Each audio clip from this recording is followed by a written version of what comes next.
Bonsoir, nous allons commencer. Déjà, il a 7 heures passées, mais bon, merci d'être venu déjà. Et je dois commencer d'abord par remercier l'Académie du climat qui nous accueille pour ce cycle qui est spécialement conçu, réalisé pour les sages, dont le directeur est là, Sacha, que je salue.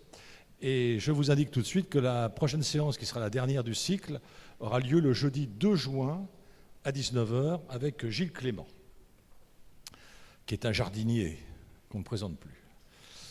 Voilà. Et ce soir, eh bien, je suis absolument ravi de recevoir un ami qui est Dominique Bourg. Pour celles et ceux qui ne le connaissent pas, je ne demande absolument pas qu'il se dénonce parce que ce serait trop méchant, mais c'est un des principaux, sinon le principal, philosophe de l'environnement et de l'écologie, aussi un éthicien, qui est un terme qu'on utilise de plus en plus fréquemment, c'est-à-dire une éthique de l'environnement. Et il est le maître. Alors, il a une œuvre personnelle considérable, mais il est aussi le maître d'œuvre d'un dictionnaire que tout le monde doit posséder à côté de son clavier, un dictionnaire de la pensée écologique, paru au PUF, et puis d'une anthologie de textes fondamentaux, si vous voulez, textes essentiels de la pensée écologique. Donc ces deux instruments de travail excessivement précieux. Dans ces ouvrages, il en a écrit plusieurs sur la technique, et ce cycle sur le vivant, évidemment, est organisé selon les invités, bien sûr, qui viennent très gentiment nous parler. Et donc pour Dominique, je lui ai dit, on va revisiter certains de tes premiers livres, mais ce ne sera pas dit comme ça, évidemment. C'est réfléchir ensemble ce soir sur 3 notions et surtout leur interrelation, la technique, la nature et le vivant. Et comme toujours, il nous faut revenir à l'étymologie, sans du tout en faire la vérité absolue, bien sûr, mais le mot techné en grec, qui va donner technique en français, ne correspond pas du tout à ce que nous désignons, nous, comme étant la technique. C'est-à-dire qu'il y a une dimension de faire, bien sûr, mais aussi il y a une dimension de beauté, de créativité, d'esthétique. Donc ça c'est Heidegger qui va nous l'expliciter. Alors, ma première question, et puis la conversation va se nouer là-dessus, parce que je vais donner mon point de vue. J'ai toujours du mal à me taire, donc du coup, je dirai 2-3 petites choses. Oui, j'en profite parce qu'il est aussi bavard. Et donc, la première question, c'est, dans ton livre qui s'appelle L'homme artifice, tu revisites la plupart des grandes théories de la technique. Là, on ne va pas le faire, mais je vais te demander de nous dire quelques mots quand même sur le point de vue de Heidegger, le point de vue de Jacques Ellul, et puis le tien, sur la technique. Et puis, avant que tu parles du tien, moi je dirais 2-3 mots d'Ivan Illich. Voilà. Alors, la technique on va commencer par Ellul, c'est plus facile à dire. C'est déjà un premier livre, c'est La technique ou l'enjeu du siècle, ça doit paraître en 1954, mais c'est un livre qu'il avait écrit juste après-guerre, qui a été terminé à la fin des années 40. Il aura mis un certain temps à le publier. Ensuite, il y a une trilogie, il y a le système technicien, le bluff technologique, et puis, j'ai oublié, mais c'est pas grave. Et donc, en fait, Ellul donne une idée de la technique qui est très large, très simple, en fait. La technique, c'est simplement... Le micro devant ta bouche. Ah oui, alors, je vais faire comme ça. La technique, c'est simplement... un ensemble de moyens pour atteindre une fin.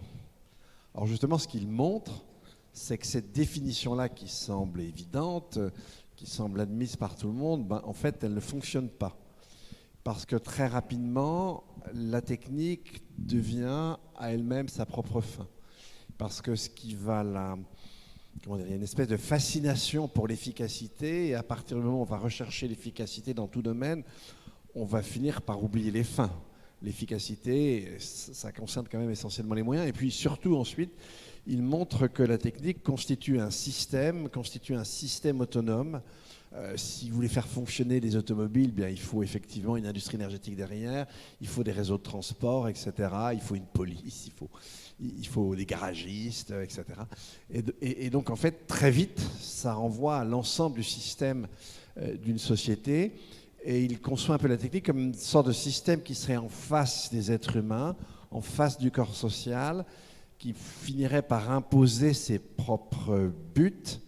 Et effectivement, au bout d'un moment, le moyen pour une fin n'a plus aucun sens parce que le système lui-même s'autodéveloppe selon ses propres critères et totalement indépendamment des besoins humains.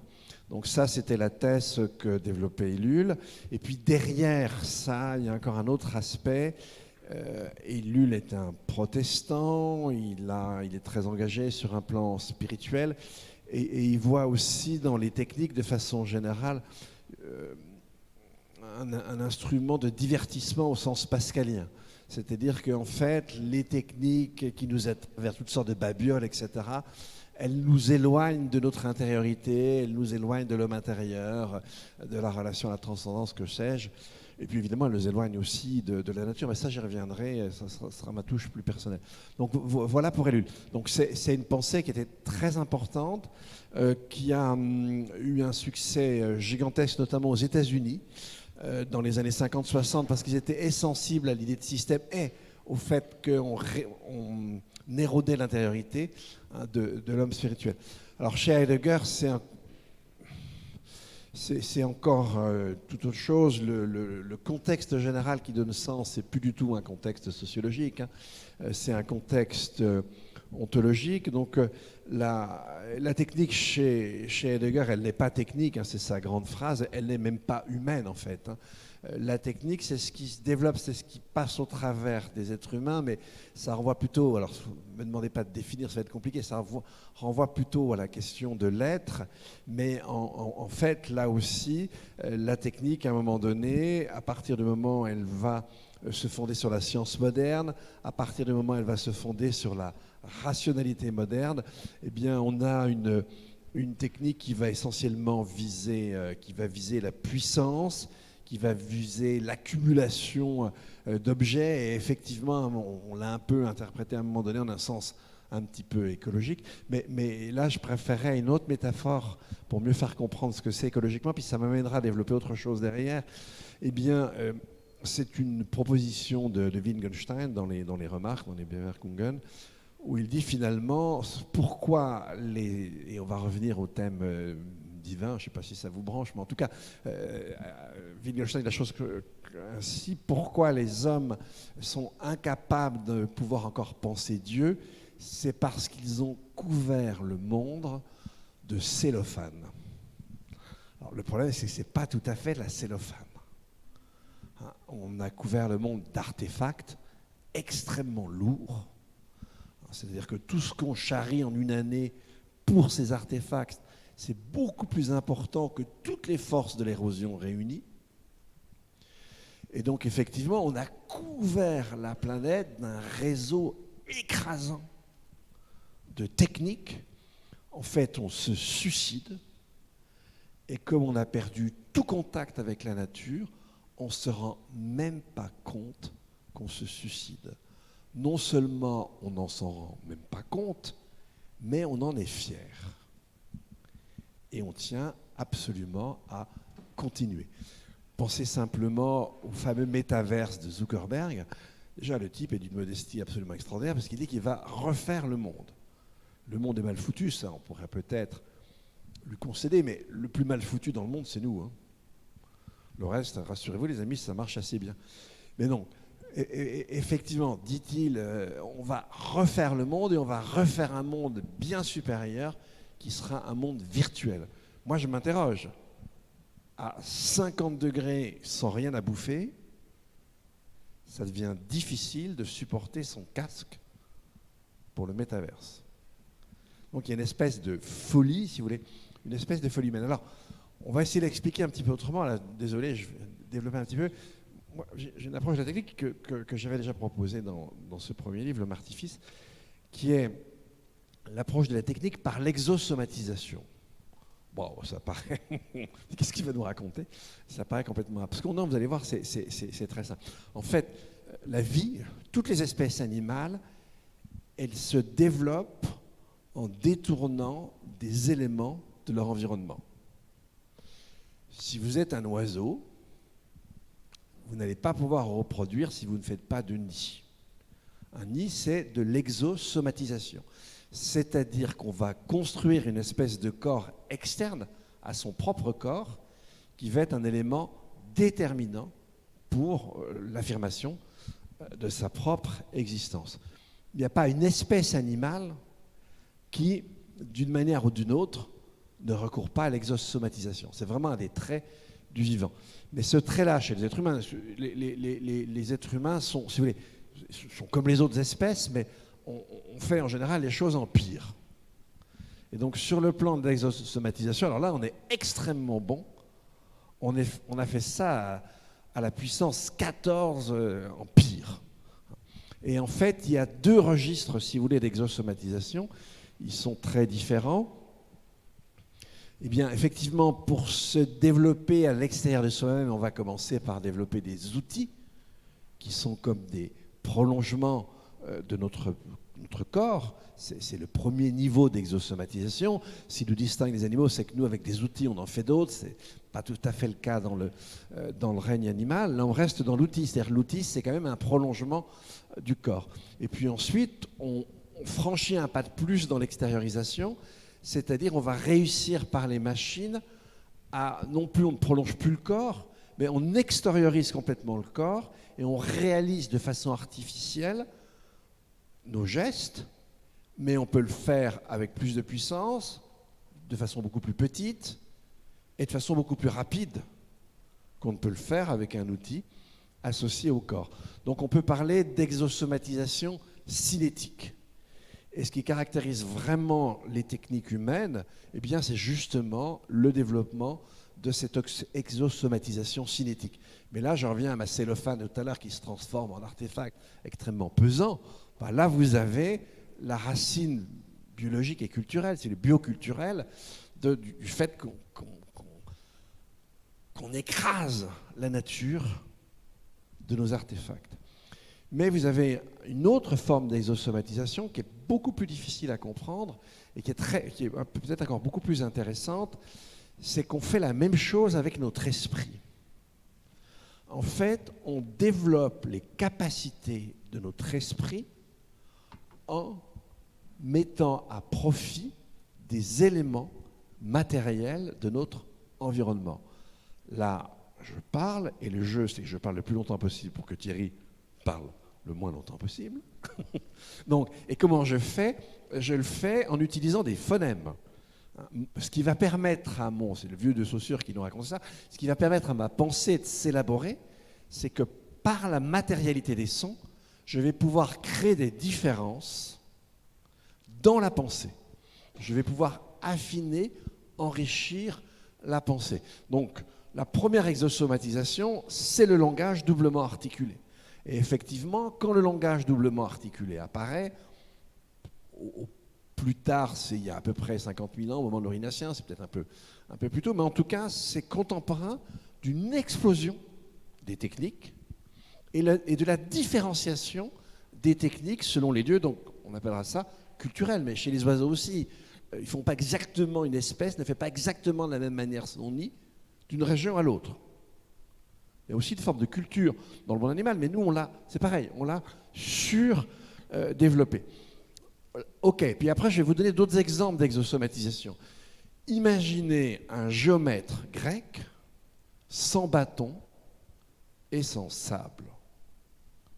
Il ne fait rien. Imaginez un Chinois sans boulier. Il ne va pas compter très loin. Descartes invente de nouveaux symboles en mathématiques. Et ça permet de franchir un seuil d'abstraction mathématique. Mais on va rester sur la question du langage. Vous avez dans un livre que j'aime beaucoup, c'était traduit par Comment la nature s'étude, d'un philosophe nord-américain qui s'appelle David Abraham, qui est un écophénoménologue américain. Et lui, il voit dans l'alphabet une étape fondamentale de l'exosomatisation. Ce n'en est qu'une, mais une extrêmement importante pour nous isoler de la nature. Et je pense que c'est très très juste. Si vous regardez tous les systèmes d'écriture avant l'alphabet, aucun de ces systèmes n'est une copie stricte des sons. Dans ma jeunesse, j'ai fait de l'égyptien ancien. Chacun ses passions débiles, hein, mais bon. Et donc, j'ai appris les hiéroglyphes. C'est un système hyper complexe. Vous avez toute une série de signes, vous avez des déterminatifs, donc ça permet de classer, parce que c'est tellement compliqué, ça permet d'une classe sémantique, ça ne se prononce pas. Et après, il y a 3 systèmes de signes qui donnent des sons, mais comme on est dans une langue sémitique, enfin chamito-sémitique, il y a 10% de langue africaine, mais quand même, la racine des mots est donnée par les consonnes, et donc les signes ne notent que les consonnes. Donc avec ça, quand vous voyez, je peux vous dire que l'ayant fait, l'ayant pratiqué, quand vous voyez des hiéroglyphes, franchement, pour aller chercher le mot derrière, c'est assez compliqué. Les Grecs, eux, ils inventent un truc génial, qui est l'alphabet. Mais non, ce n'est pas les Grecs, c'est les Phéniciens. Non, surtout pas. Les Phéniciens, c'est une langue sémitique. Justement, c'était un système d'écriture qui notait que les consonnes. Non, et en fait, ils ne notaient pas les consonnes, c'était une espèce de syllabaire, si vous voulez. Justement, les Grecs, ils vont noter les consonnes séparément des syllabes, des voyelles. Et ils vont noter voyelles et consonnes. Essayez de me prononcer une consonne toute seule. La personne qui arrive à me prononcer une consonne seule, je lui offre une caisse de champagne. Mais je ne prends aucun risque. Vous ne pouvez pas prononcer une consonne sans la vocaliser. Donc imaginez le travail d'abstraction qu'ont fait les Grecs en notant les consonnes d'un côté, les voyelles de l'autre. Et du coup, quand vous voyez un mot écrit en grec, vous avez tout de suite la vocalisation. Et c'est pourquoi les Grecs ont inventé le logos, ont inventé le raisonnement abstrait, parce qu'ils ont raisonné sur des essences. Parce qu'ils avaient l'impression qu'avec le mot, ils avaient plus que la chose, ils avaient la teneur même de la chose, et elle existait indépendamment de son locuteur, puisque l'écriture était la copie exacte des sons. Et donc les Grecs ont inventé les abstractions, et pour Platon, l'idée de chaise est beaucoup plus importante que vos et nos chaises. Le monde est à distance, on lui substitue un monde d'abstraction. Et ça crée une différenciation, un abîme entre nous et les choses naturelles. En revanche, avant les Grecs, la manière dont les hommes se situent, c'est par le récit. C'est en racontant des histoires. Et justement, David Abraham raconte cette histoire-là, j'ai bientôt fini. David Abraham raconte cette histoire-là. C'est pas lui qui l'a inventée, c'est un écrivain qui se retrouve avec un ami aborigène sur un pick-up. Et l'aborigène, il veut se raconter. Et pour tous les peuples racines, se raconter, c'est raconter les lieux dans lesquels on est. C'est-à-dire, ce que je suis, ce que le groupe est, c'est toujours un élément de la géographie. Et donc évidemment, comme il roule en pick-up, ça n'avance pas à 5 km/h, ça avance à 40 km/h. Il parle à toute vitesse, parce qu'il veut raconter tout ce qu'il voit. Et comme il roule très vite, en tout cas beaucoup plus vite qu'à pied, 8 fois plus vite qu'à pied, donc il est bien obligé d'augmenter le débit. Donc là, mais si vous prenez aujourd'hui, alors quand on dit par exemple un ordinateur a vaincu le champion du monde de jeux de Go, il n'y a pas une affirmation plus conne que celle-là. Derrière l'ordinateur, il y a toute cette histoire de l'exosomatisation. Il y a des milliers de chercheurs, il y a des centaines de conventions. Donc effectivement, le pauvre joueur de Go, tout seul, contre des milliers de chercheurs et des centaines de conventions, il ne fait pas le poids. C'est pas l'ordinateur, c'est un fétichisme ridicule. C'est pas l'ordinateur qui a vaincu le champion du jeu de Go. Donc voilà ce que c'est que l'exosomatisation et ce que c'est que nos techniques. Donc vous comprenez que nous sommes atteints d'un cancer, non pas de l'estomac, mais de l'exosomatisation. On en a fait un truc qui recouvre tout, qui bouffe tout. et qui nous rend suicidaires. Donc je ne pense pas qu'il suffit d'une simple élection pour surmonter ça. Je dis ça au passage.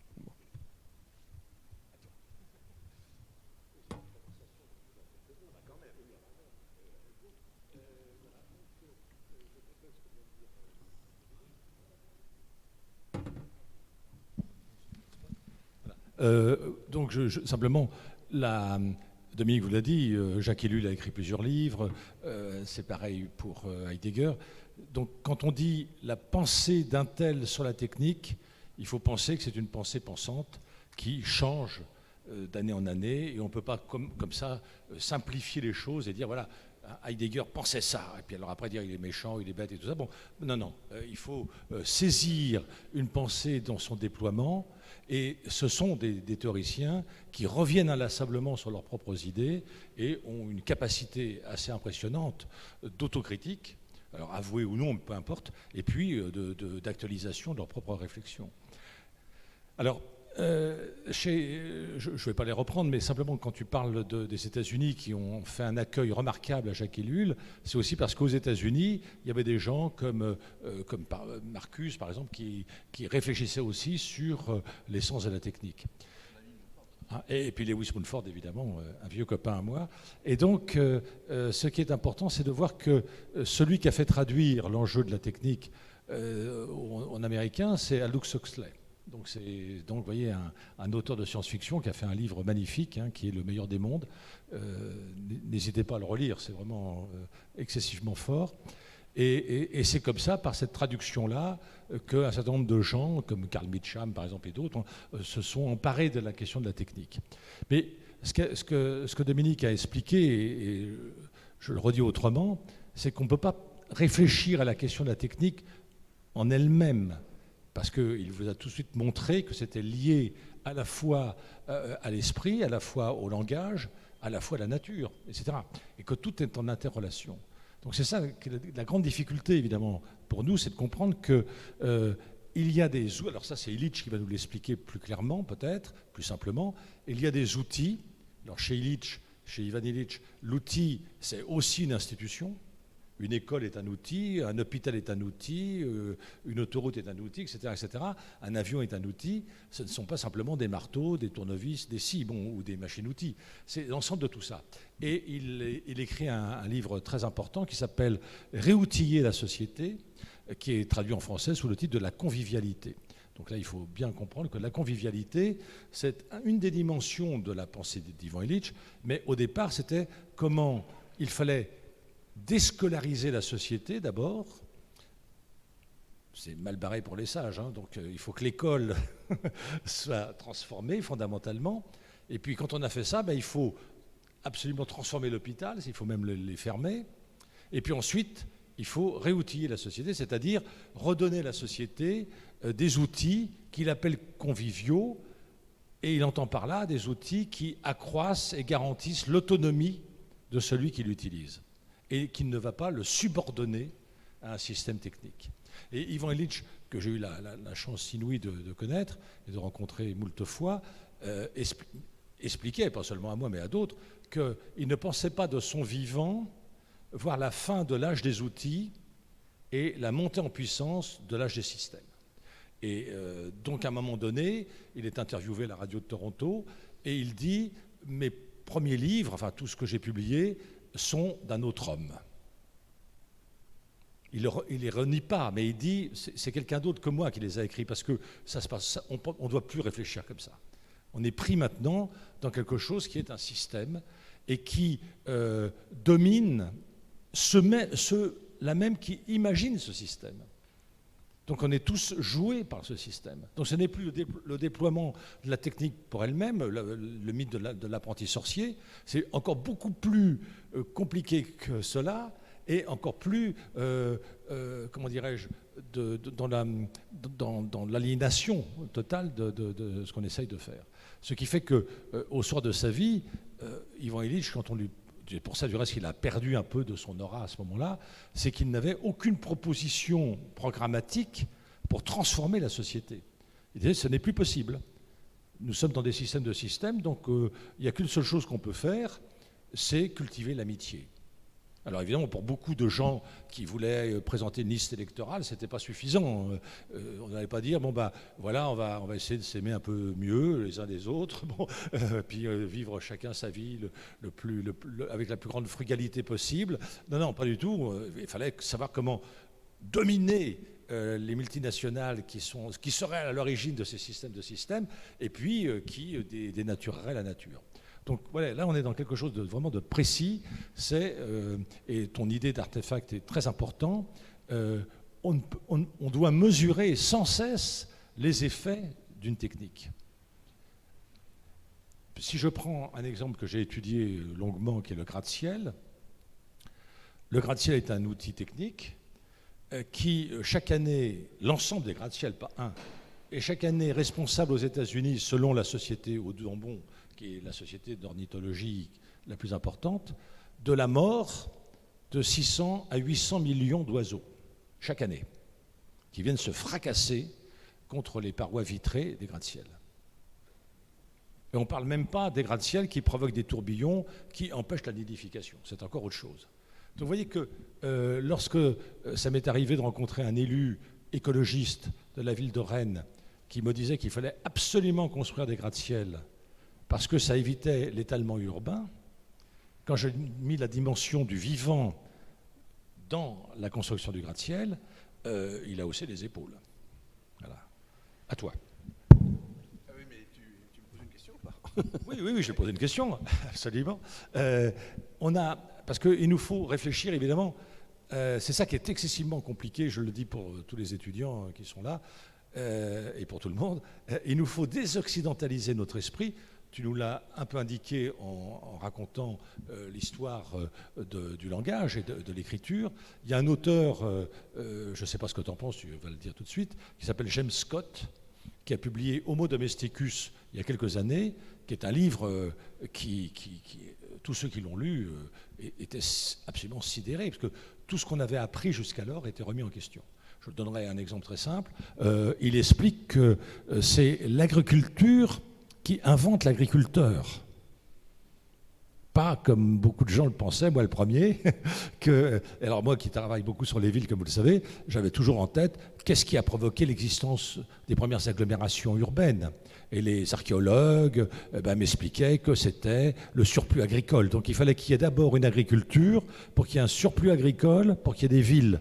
Et avec ce surplus agricole, on pouvait entretenir 3 catégories sociales qui n'existaient pas dans les sociétés rurales ou dans les sociétés de chasseurs-cueilleurs.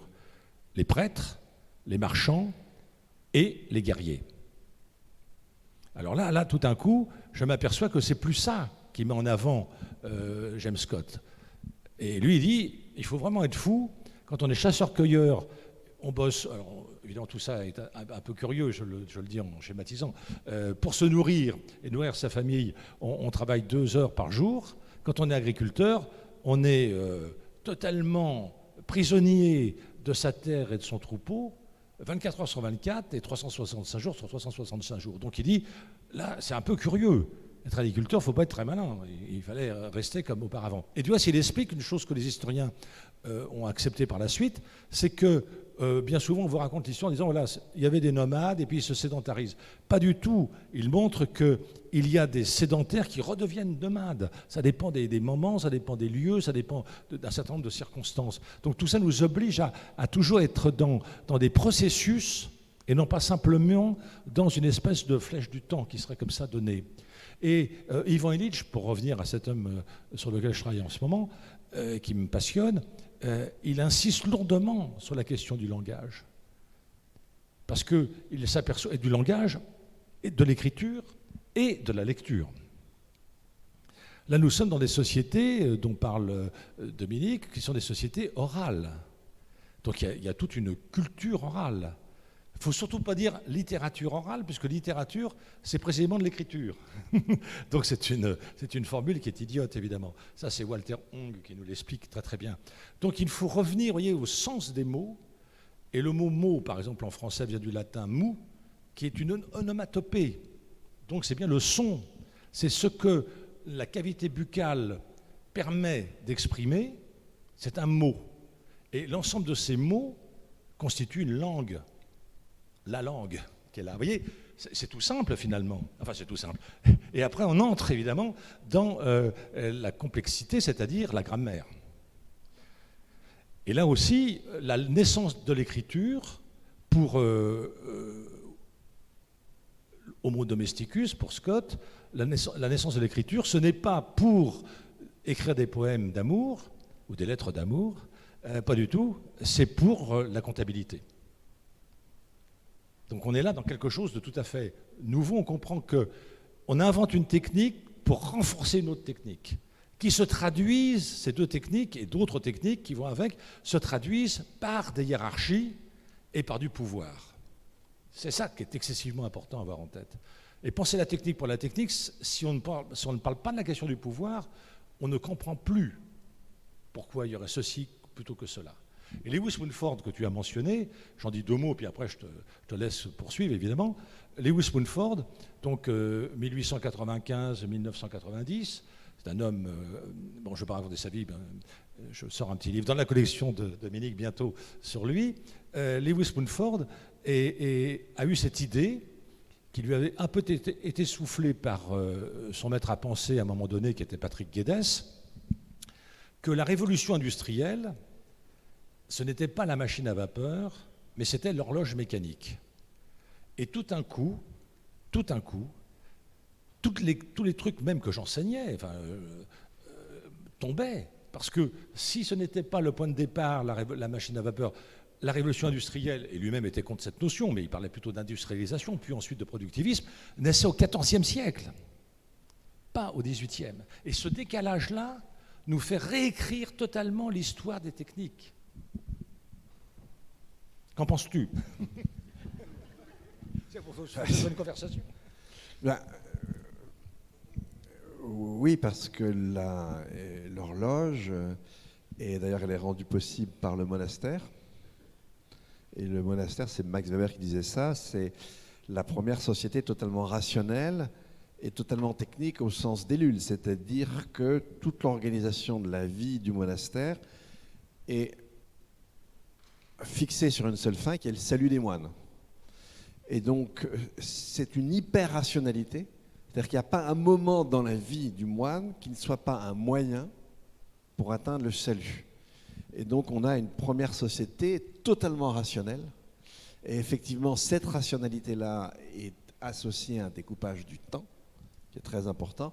Et bien sûr, ce découpage du temps, on va l'affiner avec l'invention de l'horloge et la physique moderne permettra le balancier, l'échappement et de rendre beaucoup plus exact cette première définition, ces premières techniques rationnelles. Ça permettra de franchir un point. Mais moi, je voudrais revenir sur un autre aspect sur l'histoire des techniques. Si on regarde la manière dont on définissait chez les anciens la technique, on va trouver ça chez Platon, c'est les arts utiles à la vie. Et donc les techniques, c'est l'ensemble des moyens qui sont là pour rendre la vie plus confortable. Et ça dans une société esclavagiste, hein, faut pas l'oublier. Et en fait, les modernes, et c'est assez étonnant, si vous voulez, dès la fin du XVIe siècle, début du XVIIe siècle, ils vont donner une définition complètement différente de la vie, de la technique, excusez-moi. La technique, c'est plus du tout ce qui va permettre d'aménager l'existence, c'est ce qui est censé la transformer, la transmuter. Et vous avez ça chez Descartes, hein, c'est dans la 6e partie du discours de la méthode. La science moderne elle a ça de très particulier, c'est qu'elle débouche ipso facto sur une transformation, une maîtrise du réel. Elle est là pour nous rendre comme maîtres et possesseurs de la nature. Ça n'a plus rien à voir avec l'aménagement de l'existence. Et chez Bacon, dans la Nouvelle Atlantide, ça va vraiment très très loin. C'est-à-dire que là, on transforme tout. On va inventer des matériaux nouveaux. on va inventer alors toutes sortes de techniques, des ponts suspendus, que sais-je, enfin, ça c'était déjà un fantasme médiéval, mais on va se rendre plus généreux, plus intelligent, plus puissant. On invente pratiquement le cinéma avant la lettre, hein, puisque, alors à l'époque, il pensait sans doute à des drogues, mais on va susciter son imagination pour faire naître les spectacles. En fait, toutes les possibilités humaines, toutes les capacités humaines, toutes les fonctions humaines, on va les transmuter. Et donc, c'est vraiment une rupture radicale par rapport à ce que les anciens et les médiévaux pouvaient entendre par technique. Et là aussi, ça nous mène où on est. C'est effectivement ce qu'on a cherché à faire. Et vous l'avez chez les transhumanistes. Hein. Les transhumanistes, l'idée, c'est qu'on va se rendre immortel, qu'on va aller jusqu'à, si vous voulez, jusqu'à sortir de la condition humaine, qui est quand même caractérisée par la mortalité. Donc, et ça, c'est en ligne directe par rapport au moderne. Les techniques, c'est ce qui va nous permettre de transformer nos existences, de transformer la vie. Alors, chez Bacon, il y avait déjà l'idée qu'on allait inventer des espèces nouvelles. C'est ce qu'on peut faire aujourd'hui avec la biologie de synthèse. Alors là, je voudrais revenir justement sur une autre chose, si vous voulez.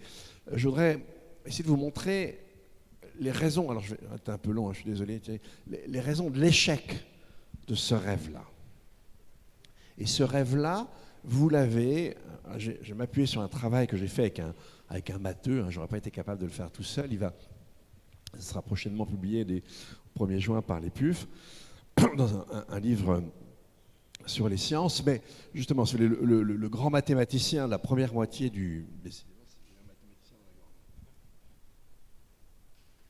Donc le grand mathématicien de la première moitié du XXe siècle, c'est Hilbert. Et Hilbert a un programme. Son programme, c'est qu'il n'y a aucun problème qu'on ne peut pas résoudre avec un enchaînement très clair, transparent de quelques opérations, ce qu'on appelle un algorithme. Tout ce qui existe peut être ramené à des algorithmes. Tout ce qui existe peut être produit par un enchaînement de règles très simples et totalement transparentes. Ça, c'est le programme d'Hilbert. Et puis, comme vous le savez, il y a un mathématicien logicien qui s'appelle Gödel et qui va casser le joujou d'Hilbert. Il ne s'en remettra jamais. Parce qu'il va montrer qu'avec un des systèmes, tu parlais de système, un des systèmes les plus simples, scientifiquement parlant, mais qui fonde toutes les sciences. C'est le système de l'arithmétique. L'arithmétique, c'est l'addition, la multiplication et le raisonnement par récurrence. Cauchemar de certains élèves de terminale. Le raisonnement par récurrence. Et c'est axiomatisé, si vous voulez, à la fin du XIXe siècle par un Italien qui s'appelle Peano. Et on pensait qu'effectivement, on avait là, si vous voulez, 28 axiomes, mais le dernier, c'est diffract, bon, peu importe, qu'on avait une définition parfaite des nombres entiers, et qu'on avait, à partir de ces axiomes initiaux, la possibilité d'engendrer sans faille des théorèmes dont on pouvait montrer sans faille la vérité ou la fausseté. Et ce que montre Gödel, c'est que, alors ça ne marche pas pour la sous-mathématique, c'est une mathématique plus simple, mais en tout cas, quand vous avez la totalité de sous-mathématique, sous-arithmétique, quand vous avez l'arithmétique comme système complet, ça ne marche pas. Ce que montre Gödel, c'est que ces axiomes permettent d'engendrer des propositions, des théorèmes, dont on peut montrer ni qu'ils sont vrais, ni qu'ils sont faux. Ces théorèmes sont dits indécidables. En d'autres termes, le système de l'arithmétique est un système incomplet. Et la définition qui est donnée des nombres entiers, alors je mets au défi qui que ce soit l'améliorer, hein, la définition qui est donnée des nombres entiers, apparemment, elle ne couvre pas la réalité des entiers. Ça veut donc dire qu'il n'existe pas d'algorithme qui permettent de partir des axiomes et d'engendrer des propositions. Donc là, vous avez un système simple qui est le système de l'arithmétique. Mais maintenant, on peut imaginer que c'est la même chose pour faire des êtres vivants. Vous allez prendre un certain nombre d'atomes, l'ADN, et puis vous allez composer une molécule. Et donc, de même qu'il n'y a aucun algorithme qui permet de passer des axiomes de l'arithmétique à des propositions dont on sera sûr qu'elles sont vraies, vous imaginez bien que pour le vivant, qui est un système beaucoup plus complexe que celui de l'arithmétique, il n'y a pas d'algorithme pour produire des molécules qui sont viables. Alors ça, c'est un savoir fondamental sur lequel, évidemment, nous n'avons jamais pu revenir, mais tout le monde technique qu'on nous fait fasciner, il est totalement en contradiction avec ce savoir fondamental. On vous raconte qu'avec l'intelligence artificielle, on va tout résoudre, qu'avec la biologie de synthèse, on va tout résoudre. En fait, on ne sait jamais à l'avance pourquoi une molécule sera viable ou non. Et ce qu'on montre dans ce petit livre avec Nicolas, mon ami mathématicien, c'est que vous avez toute une école mathématique avec un mathématicien qui arrive en France à l'âge de 9 ans dans un camp de prisonniers parce qu'il a une mère et un père, et alors un est lituanien, je ne sais plus quoi, l'autre allemande, mais ce sont des révolutionnaires, etc. Ils fuient le régime, donc ils sont enfermés. Enfin, pire que ça, le père, lui, va partir en camp de concentration. La mère, avec le fils, va être enfermée dans un camp de rétention forcée. C'est Grothendieck qui va devenir un très grand mathématicien. Vous savez que le prix Nobel pour les mathématiciens, c'est la médaille Fields. Il va obtenir cette médaille. Et Grothendieck, alors ça c'est tout à fait une histoire à la Grothendieck, qui pendant mai 68, il rencontre un type dans la rue qui le convainc en quelques dizaines de minutes de l'importance de l'écologie. Il n'en sortira plus jamais. Jusqu'à la fin de sa vie, ça va être un fan d'écologie. Il va d'ailleurs se faire virer du Collège de France à cause de ça, c'est-à-dire qu'il doit faire 2 cours de mathématiques, il fait quand même un cours de maths, il adore ça, et il fait un cours sur l'écologie. Et il fait un cours où il critique les sciences, et il critique le scientisme.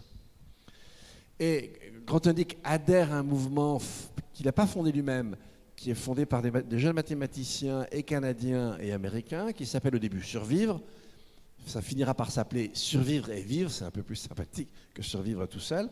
Ça donnera lieu à une revue, alors seulement en France, qui s'appelle Survivre, une revue underground, qui au bout d'un moment s'appellera aussi Survivre et Vivre. Et tous ces grands textes de Grothendieck, de critique des sciences, ont été publiés dans cette revue, et c'est une Plessis a republié l'ensemble il y a quelques années, là, il y a 6-7 ans.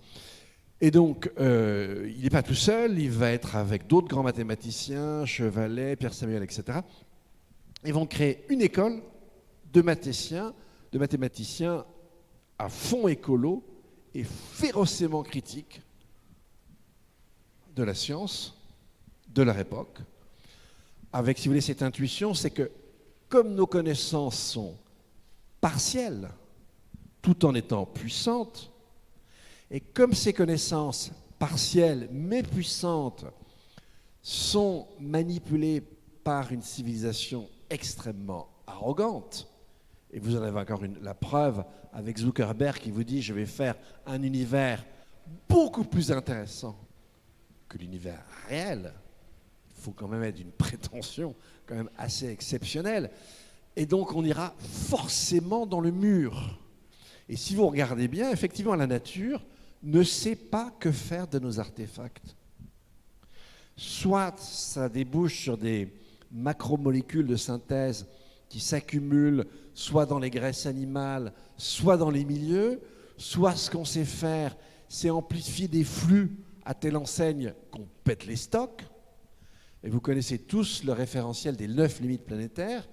Vous avez appris que depuis quelques mois, On est passé de 4 limites franchies. 4, c'était le nombre en 2015. En 2009, il y en avait 3. On est passé à 6 limites franchies. Et par exemple, si vous regardez les microplastiques, ce qu'on a découvert, c'est que chaque jour, on mange, alors je crois même que ça se compte même en grammes, c'est énorme, des grammes de plastique. Et ça, c'est la 5e limite, c'est-à-dire celle des entités étrangères à la biosphère qu'on introduit dans la biosphère, donc toutes ces macromolécules qui ne sont pas métabolisées par les écosystèmes, qui s'y accumulent. Donc on ne sait qu'accumuler, surdimensionner des stocks, et on pète tout. Et là, on est quand même déjà à un moment assez, c'est qu'à le dire, c'est quand même assez chaud. Quand vous regardez ce qui se passe avec la chaleur humide. Qui sait, ici dans cette salle, ce que c'est que le phénomène de la chaleur humide? Qui est capable de me décrire la chaleur humide? Pardon? Oui, alors, non, ça peut être celle des plantes, ça peut être des animaux. Mais c'est une chaleur qui est caractérisée par un très gros degré d'humidité. Est-ce que quelqu'un connaît ça? Apparemment, non. Si, il y en a quand même quelques-uns. Ok.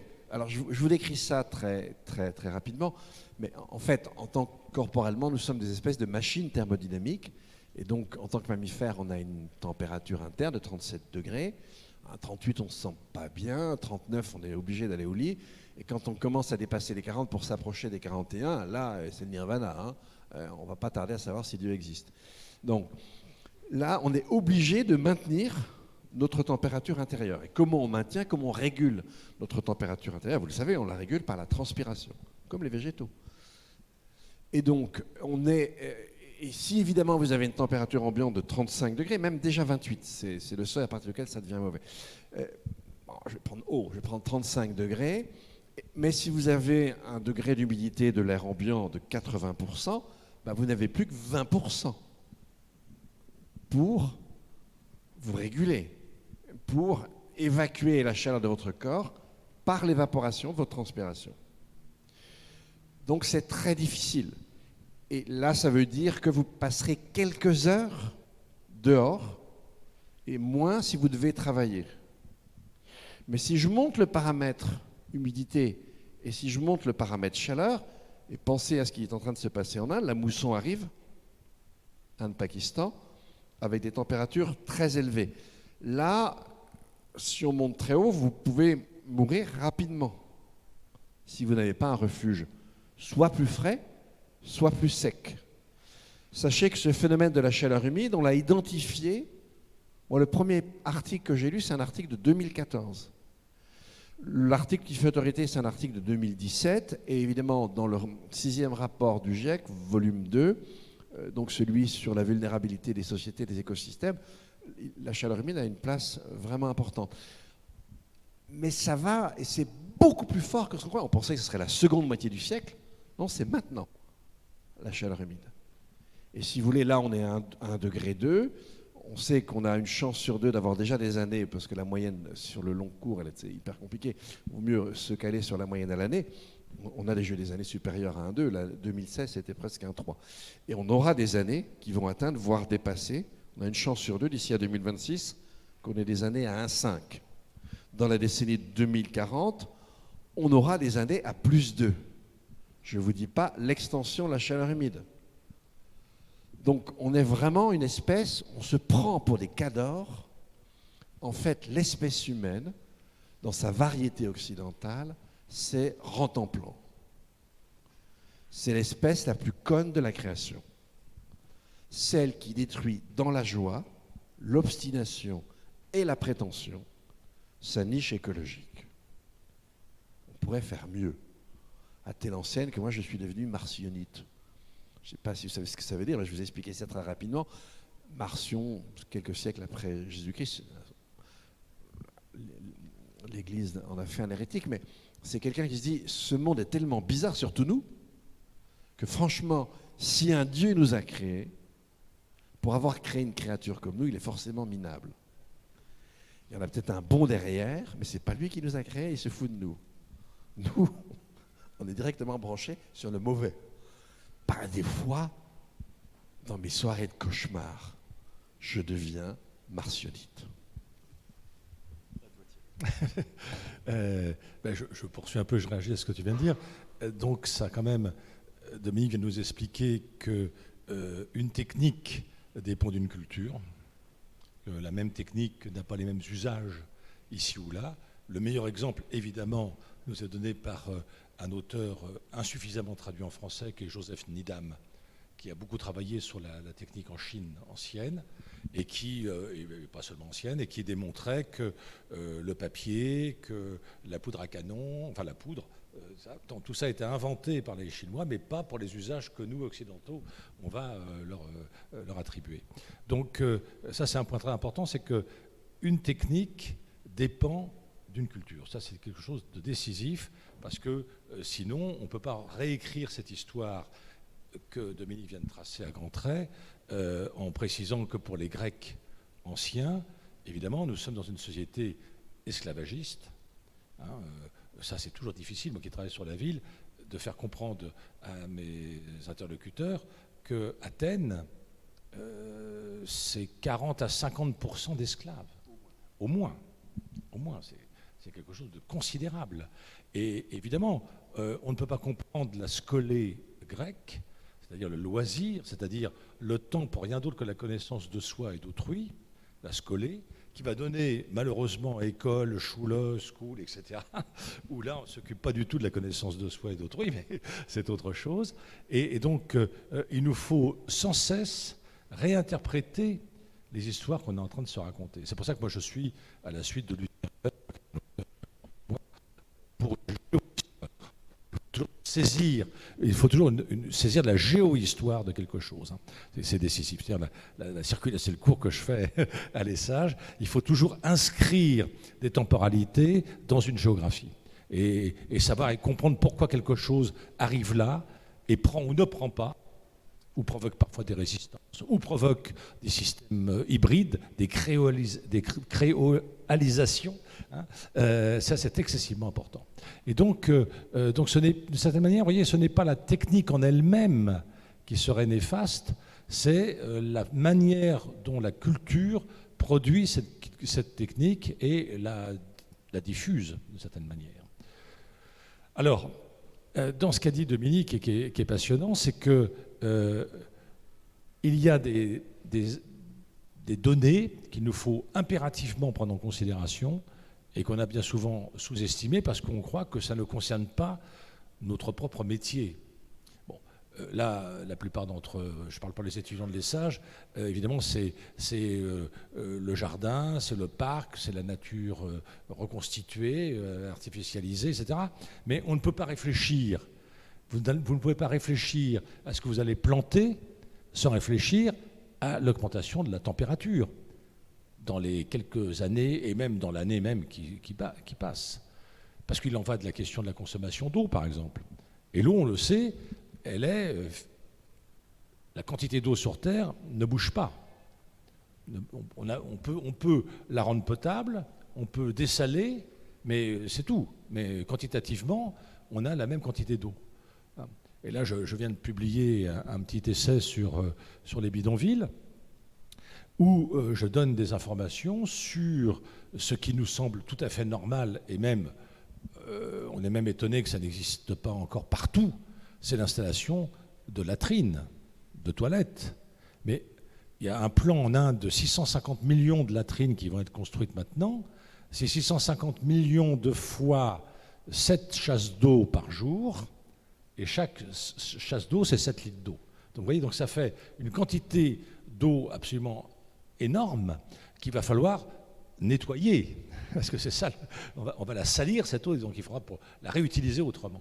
Donc on voit qu'il y a une technique, ok, mais elle a des répercussions, des impacts sur d'autres choses que bien souvent on sous-estime. Et je reprends Ivan Illich, quand il écrit H2O, il s'intéresse d'une manière très culturelle au fait que la chimie transforme l'eau en H2O, faisant perdre à l'eau sa dimension poétique.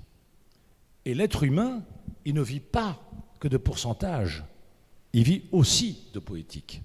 Et donc là, si tout d'un coup, on n'a plus cet appel de l'imaginaire matériel, hein, ce que Bachelard va analyser remarquablement pour les 4 éléments occidentaux dans 5 ouvrages, eh bien, je pense qu'on perd une grande part de notre humanité. Et ça, c'est quelque chose qu'on ne peut pas quantifier. Vous voyez, on ne peut pas demander aux économistes qui sont toujours invités sur les ondes de nous donner une explication de ça. Ce n'est pas possible.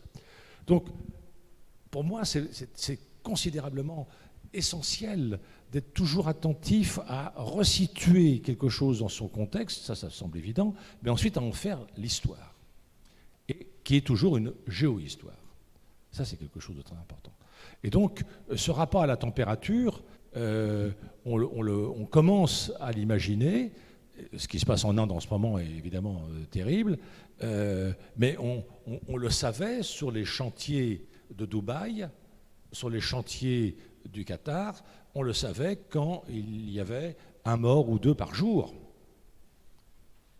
Et on savait que par des combats, par des oppositions, on a réussi quand même à imposer aux employeurs d'arrêter de faire travailler les ouvriers sur les chantiers quand la température ambiante était supérieure à 50 degrés. Et on a tous lu ces articles où sur un chantier, on continuait à travailler à 52 degrés, et les gens mouraient, et le patron a expliqué que son thermomètre était sous un arbre à l'abri. Donc il n'avait pas vu, pour lui, il était de bonne foi, c'était 48 degrés, alors que c'était 52 ou 53. Donc vous voyez que quand Dominique dit on va dans le mur avec une certaine jubilation, c'est pas faux. C'est-à-dire que ceux qui détruisent, c'est même assez incompréhensible, ceux qui détruisent la nature, ceux qui mettent en péril la petite planète Terre, sont aussi ceux qui en bénéficient le plus. Donc c'est encore plus compliqué à comprendre. Moi, je l'avais déjà vu en travaillant sur la ville depuis de longues années. Je m'étais toujours demandé pourquoi les plus riches avaient un aussi mauvais goût dans le design, dans l'architecture, dans les parcs et jardins, etc. Bon, je considère qu'ils ont la même bêtise, j'allais dire, pour leur propre histoire de richesse. C'est-à-dire qu'ils vont perdre aussi leur pouvoir. Donc on est à ce moment terrible, de cette situation absolument terrible. Et la résilience, qui est un mot que j'aime pas beaucoup, mais bon, je vais quand même l'utiliser, la résilience diffère, évidemment, pour les matériaux, pour les espèces végétales, etc., ici ou là. Donc on n'est plus du tout dans la possibilité d'une universalisation des suggestions de correction ou de réorientation. On est, bon alors je ressors, je l'ai déjà dit à plusieurs personnes, ici dans cette salle, je ressors ma petite trinité écologique. On est dans du cas par cas, dans du sur-mesure, et dans le faire avec les habitants du lieu et le vivant du lieu. À toi. À vous. Ouais, voilà. Alors allez-y, contestez, posez des questions, donnez un point de vue. On y va. J'ai un micro, je le passe à qui souhaite parler. Jean. Non mais parce qu'il faut commencer. Voilà, le micro t'arrive. Je disais juste, à vous écouter, il nous reste à nous suicider. C'est un bel avenir. On discute. Je vais vous montrer comment on peut être absolument optimiste. Effectivement, la situation, on ne va pas se voiler la face. Hein. Les difficultés dont on parle, elles sont là. Hein. Vous les voyez, elles sont en train de s'amplifier. Et effectivement, elles peuvent difficilement rendre optimiste. Moi, il y a différentes manières de réagir à ça. En tout cas, je vous propose, disons, le raisonnement suivant. C'est peut-être un surcroît de pessimisme qui amène à un optimisme minimal. Je pense il me semble qu'on va avoir tellement de difficultés dès cette décennie. Et vous voyez, déjà, vous savez que cette année, on a eu un problème de production de blé dur. Là, on a à nouveau la sécheresse à différents endroits très producteurs de céréales, et en plus on a l'Ukraine, donc on va avoir les deux facteurs conjugués, et on va rentrer dans une décennie, et dans des décennies en fait, qui vont être caractérisées probablement par des pénuries récurrentes. Et enfin, l'hypothèse que je propose est la suivante, c'est que nos difficultés, si vous voulez, vont être telles que cela va enrayer notre système d'hyperconsommation et que ça nous permettra, non par vertu, mais par nécessité, de ne pas atteindre un réchauffement qui, effectivement, alors ramènerait la vie sur Terre à des espaces réduits. La question de la chaleur humide dont je vous parlais tout à l'heure, maintenant on craint, si vous voulez, qu'elle rende effectivement inhabitables, en fait, carrément les endroits les plus peuplés aujourd'hui. Et ce n'est pas du tout une forfanterie que de vous le dire. Et si on laisse les choses se faire, et si on n'est pas trop entravé dans nos actions, on va excéder les 3 degrés. Et là, on va arriver à une réduction de l'habitabilité de la planète qui va être vraiment absolument horrible. Et donc, notre bêtise va être une espèce de frein involontaire et inconscient qui devrait nous éviter d'aller jusqu'au bout. Aujourd'hui, toutes les grandes sociétés pétrolières ont des projets qui nous amèneraient largement à plus de 3 degrés. Mais si on accumule beaucoup plus rapidement qu'on ne le pensait les difficultés, les amis, nous aurons moins l'esprit à consommer et à détruire. Dans la même idée de l'humanité qui court à sa perte, je crois qu'on a tous compris ça. Je veux rester optimiste et je pense que là, vous nous donnez aussi des occasions. Moi, je me décarcasse tous les jours pour les soins palliatifs à cette société qui se dégrade. Et il est possible que malgré des cancers absolus, quelquefois, les soins palliatifs arrivent à nous sortir. Et ce que tu dis là, ça va peut-être nous amener du rationnement obligatoire et ce rationnement va peut-être nous obliger. Moi, je milite pour un compte carbone, par exemple, pour rationner le carbone. Peut-être bien cette maladie qu'on a va nous amener, par ces soins palliatifs, à peut-être retarder la fin. On peut l'espérer. De toute façon, toute l'expertise est unanime, si vous voulez. En fait, il y a 2 facteurs qui détruisent l'habitabilité de la Terre. Le premier facteur qui détruit l'habitabilité de la Terre, et on ne le dit plus aujourd'hui, et c'est complètement absurde, c'est la démographie. Si vous relisez les gens d'Ors, etc., ils vous parlent de pullulement humain. Je vous rappelle que nous étions 350 millions au début de l'ère chrétienne, 1 milliard en 1800, 2 milliards en 1900, 3 milliards en 1950, 6 milliards en 2000 et 8 milliards aujourd'hui, et on devrait être 10 milliards d'ici à une vingtaine, trentaine d'années. Et donc là, si vous voulez, la démographie, bien évidemment, on est une espèce animale, plus on est nombreux, plus on prend de la place, plus on artificialise autour de soi, plus on prend la place d'autres êtres vivants.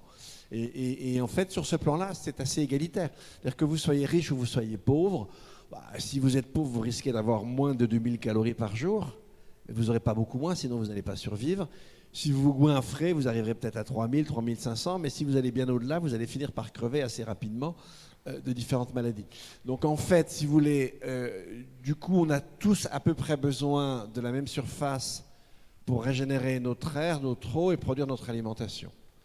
Donc par rapport à la biodiversité, par rapport à l'impact sur la biodiversité, qu'on est riche ou qu'on est pauvre, c'est à peu près semblable. En revanche, pour tous les autres facteurs de dégradation de l'habitabilité de la Terre, ça ne marche pas du tout comme ça. Dans le dernier rapport, là, le volet 3 du 6e rapport du GIEC, donc celui fait par les économistes, ils ont rectifié un peu la statistique d'Oxfam, mais je vais redonner leur fourchette haute. Les 10% les plus riches sur Terre émettent pratiquement 45% des gaz à effet de serre mondiaux. Et les 50% les plus pauvres n'en émettent que 8%. Et c'est pareil si vous prenez les autres éléments qui dépassent les limites planétaires. Donc la raison pour laquelle on détruit l'habitabilité de la Terre, c'est très clair.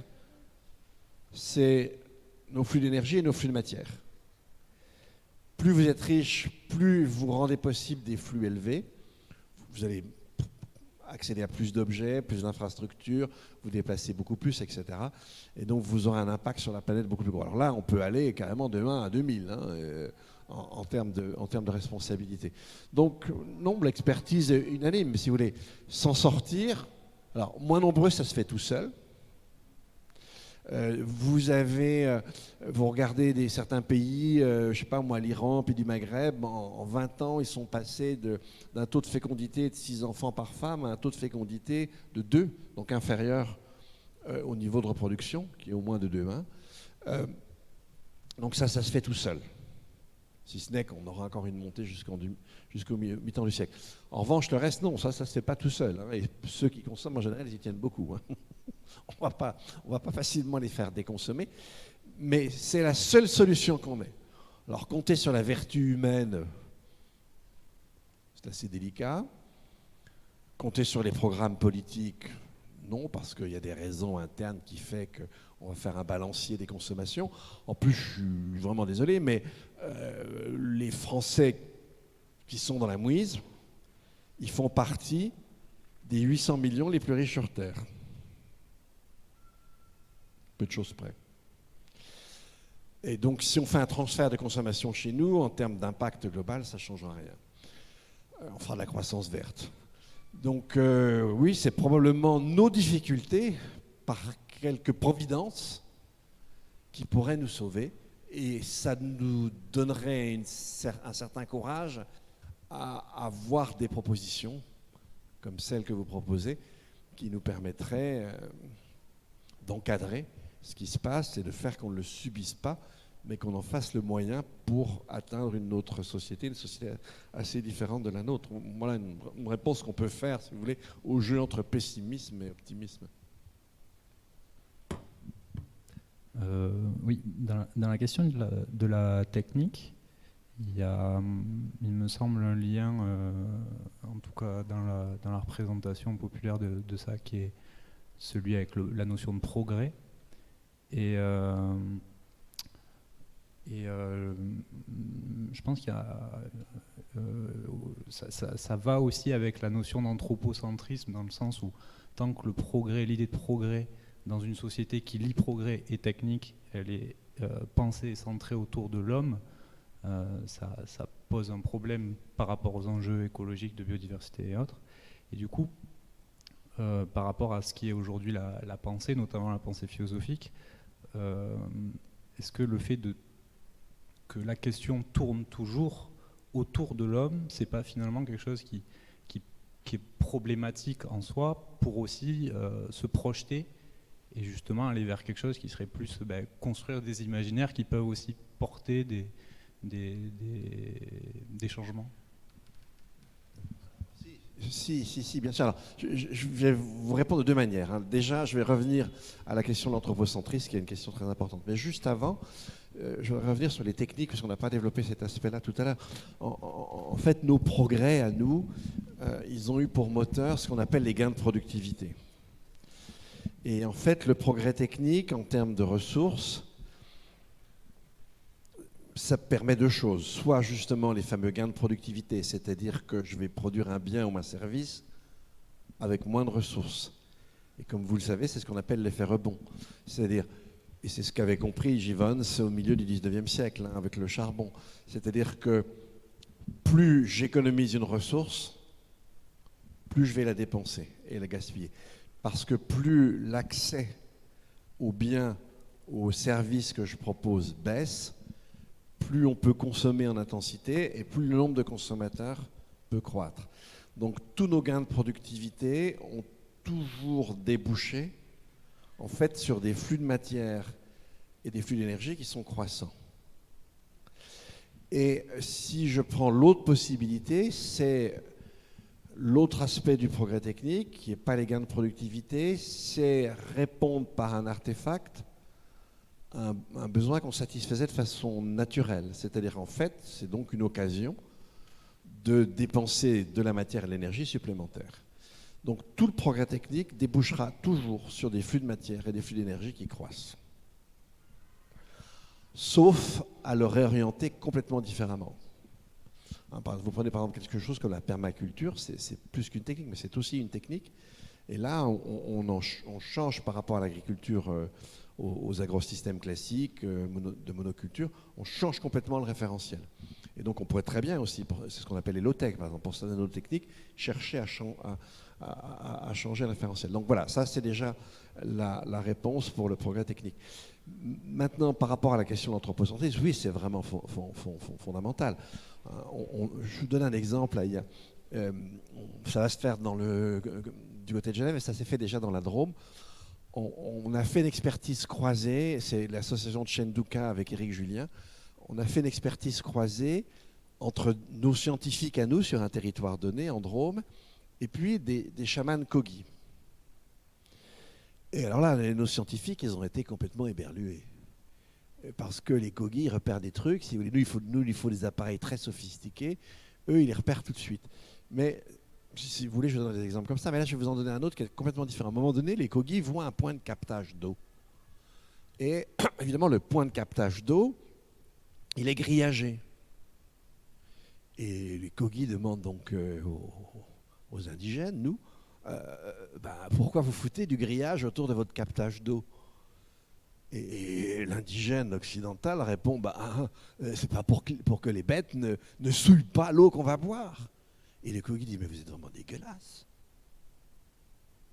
Vous empêchez toutes les autres espèces de venir s'abreuver. Mais l'eau, elle ne vous appartient pas.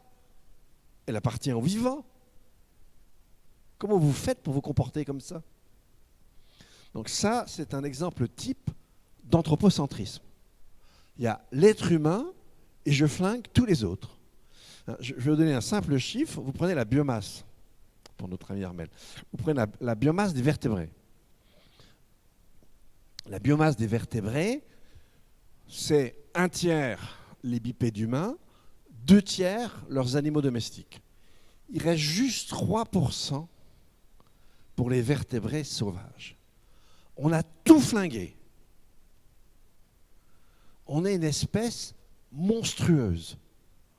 Alors jusqu'à maintenant, on se dit, ouais, ok, on a flingué les grosses bêtes, il reste les petites. Non, les amis. L'étage en dessous, c'est les arthropodes. Les vertébrés, ils sont structurés à l'intérieur par une colonne vertébrale, les arêtes, si vous voulez, pour les poissons. Mais les arthropodes, ils sont structurés à l'extérieur. Ça va du moustique au crabe. Et bien là, c'est pareil. Ça s'effondre à toute vitesse autour de nous. Derniers travaux qui ont été rendus publics, c'est une étude qui a été faite pendant 17 ans en Angleterre. C'est la science participative. Et c'est venu complètement corroborer les études qui ont été faites en Allemagne, qui nous ont montré que les populations d'arthropodes s'effondraient en Europe. Là, les Anglais, ils ont installé une espèce d'application où les gens pouvaient compter à chaque fois, il fallait qu'ils notent, etc., le nombre d'impacts d'insectes sur les plaques minéralogiques. 60% de moins en 17 ans. Et évidemment, les Écossais, c'est mieux que les Gallois. Et je ne vous parle pas de Londres. Hein. Bon. Mais on est fous. Évidemment, on ne vit pas sans les autres êtres vivants. Comment vous allez régénérer votre air, votre eau? Qu'est-ce que vous allez bouffer s'il n'y a plus aucun être vivant? Pour ça, je dis qu'on est une espèce de rente-en-plan. On pète tout et on en est fier. Ça s'appelle le progrès. Il y a un petit problème. Voilà, pour vous répondre. Donc effectivement, lutter contre l'anthropocentrisme, c'est fondamental. Mais on est en train de le faire. C'est déjà aussi ce que disait Armel tout à l'heure. On a une sensibilité au végétal qui se développe énormément. Regardez ce qui se passe avec les quelques arbres qu'on veut abattre au pied de la Tour Eiffel. Il y a une véritable mobilisation. Il y a une mobilisation autour de la souffrance animale, de la cause animale, etc. Alors ça c'est une autre idée, mais d'autres civilisations, en tout cas au moins dans ses plis, elle est en train de changer. Est-ce que ça ira assez vite? On va voir. Mais notre civilisation est en train de changer et nos sensibilités sont en train de changer. On devient de moins en moins monstrueux. C'est génial, non? Optimiste, non?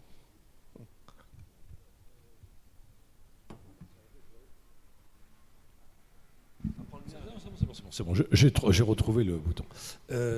Oui, en t'écoutant, je voulais rajouter, il y a ce rapport anglais là, qui vient de sortir sur les insectes, sur les plaques d'immatriculation et les pare-brises, mais il y a une autre étude qui a été indiquée il y a quelques jours par tous celles et ceux qui militent pour les océans. Le poids des matières plastiques qui sont dans toutes les mers et tous les océans est supérieur aujourd'hui au poids de tous les poissons et crustacés qui vivent dans l'océan. C'est considérable, c'est quelque chose, c'est absolument fou, parce que comme on ne le voit pas. Alors on nous avait parlé d'un 6e continent qui était l'océan de plastique, mais là c'est encore plus grave. Et on continue la pêche industrielle et on continue à emballer tout dans du plastique. Donc on est là dans quelque chose qui est... Parce que d'un côté, il y a le discours qu'on connaît et bien souvent, tu fais partie de ceux qui peuvent aider à le reformuler autrement. Donc on est tout d'un coup content, on entend un élu qui parle le même langage que nous, mais en fait c'est totalement superficiel. Ça ne change pas la réalité de la construction. Parce que ça fait système, vous voyez.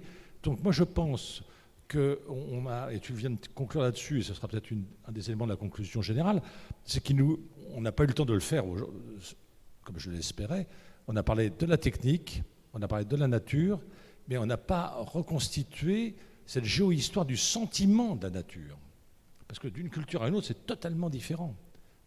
Et il y a un très grand livre de Kate Thomas sur la sensibilité à la faune et à la flore au XVIIIe siècle en Angleterre. Il commence par s'étonner que tout d'un coup, les éleveurs donnent des prénoms à leurs animaux. Et ben, ça change énormément de choses dans leur comportement. C'est des petits détails comme ça, mais qui, rétrospectivement, montrent aussi notre modification dans l'utilisation des animaux et des plantes. Alors, oui. Non, une ferme de 1000 vaches, non. Oui, tu ne peux pas imaginer avoir des 1000 prénoms de vaches. Non. Alors, tout ce que tu viens de dire me renforce sur cette conviction qu'un des enjeux majeurs, compte tenu de la population planétaire, un des enjeux majeurs, c'est l'agriculture. Et là, il y a un travail énorme à faire parce que pour le cas français, 50% des agriculteurs seront à la retraite ou morts en 2030, c'est-à-dire vraiment demain, et il n'y a pas de relève. Ce n'est pas un métier attractif, vous voyez. Donc on est en train de voir se créer des écoles de formation d'ouvriers agricoles ou de techniciens agricoles, mais sans cette culture paysanne. Donc il y a une dissociation là, c'est-à-dire qu'on va encore davantage instrumentaliser le sol pour produire plus des aliments qui ne sont pas forcément sains.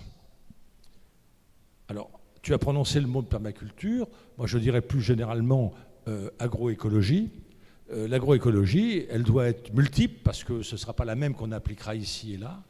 Et ça va évidemment avec notre manière d'écologiser notre esprit. C'est-à-dire qu'il nous faut rompre radicalement avec les organigrammes de pouvoir actuels. Et je donnais cet exemple aux étudiants il y a quelque temps de Carlo Petrini, l'inventeur de Slow Food, qui déclarait il y a déjà quelques années qu'il ne fallait plus qu'il y ait des ministres, autant de ministres de la santé, ministre des armées, ministre des affaires étrangères, ministre de ceci, de cela. Il ne fallait qu'un seul ministère, disait-il.